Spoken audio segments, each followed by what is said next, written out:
Käytännössä meillä on aika paljon matskua tänään messissä. Te ilotulitteet tästä keulalta, tykit, 3 kappaletta, yhteensä 8-9 litraa polttoainetta taivaalle. Ei Samperi vielä uskalletaanko me ajaa siitä yli. Ja sit mentiin! Yritetään veittää tänään ilmaskaassa.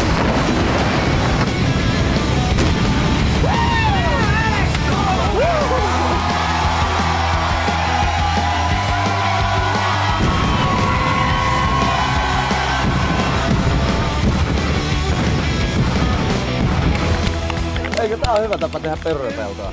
Alkuräjäytys Tuutsoneille.